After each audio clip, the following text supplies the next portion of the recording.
Apat na karaniwang tanong ng employer sa interview for today's video. Kapag napaghandaan mo yung mga tanong na to, sigurado makakapasa ka sa interview. Ako si Jankon, dating trainee na ngayon ay SSW na dito sa Japan. Unang tanong, doste nihon ni hatarakitai desu ka? Na ang ibig sabihin ay bakit gusto mong magtrabaho dito sa Japan. Take note guys, meron translator doon sa interview. Ngayon pa lang pag-isipan mo na yung napakaganda mong sagot sa tanong na yan para may deliver mo ng mabuti kapag kaharap mo na yung employer. February na, dapat ngayon sumasalang ka na sa mga interview.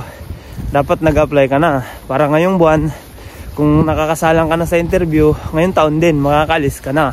Pangalawang tanong, Itsumade nihon ni susumu desu ka?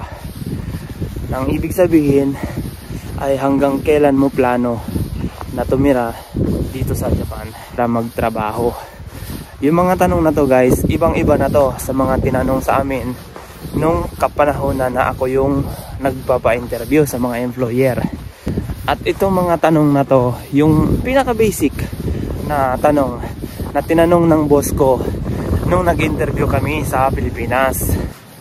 May mga follow-up question pa rin naman yung mga employer.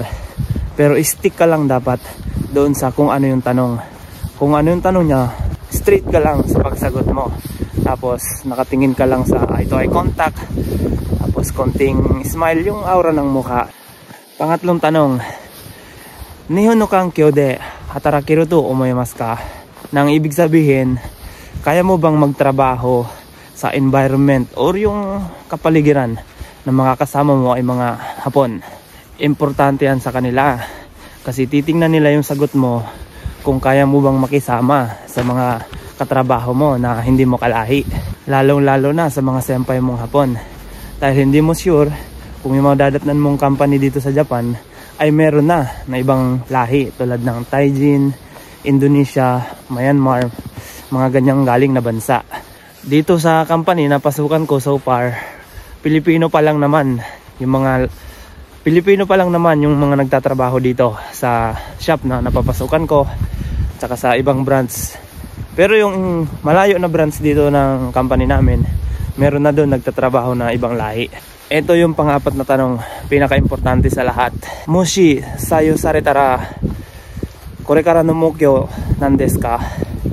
Na ang ibig sabihin sa tanong na yan, kung sakali na mapipili ka or ma-hired ka nila, ano yung goal mo? Pag-isipan mong mabuti yung pinakamaganda mong sagot sa tanong na yan. Bakit? Kasi napaka-importante sa mga Japanese na meron silang target or yung goal. At least sa apat na yan, magkakaroon ka na ng idea kung ano yung mga karaniwang tinatanong sa interview.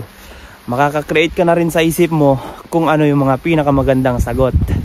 2025 na, dapat ngayon pa lang sumasalang ka na sa mga Japanese employer interview. Dapat ngayon pa lang sinisipagan mo na sa pag-apply. Tsaga-tsaga lang. Dahil ako noon, ilang beses din akong pumunta sa agency, pabalik-balik, hanggang sa bumabagsak sa interview. Talagang ganun. Kailangan mong ibenta yung sarili mo sa employer para mapili ka nila sa interview. Galingan mo.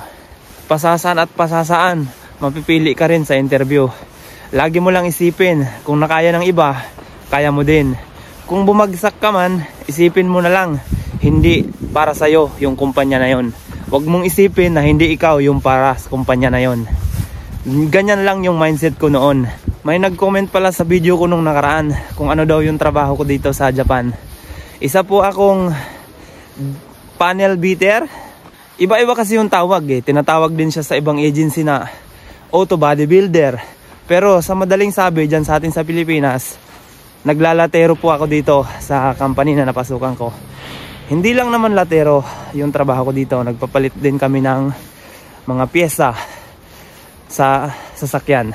Kung nakatulong sa'yo yung video na to, please consider like, subscribe to my channel. Thank you.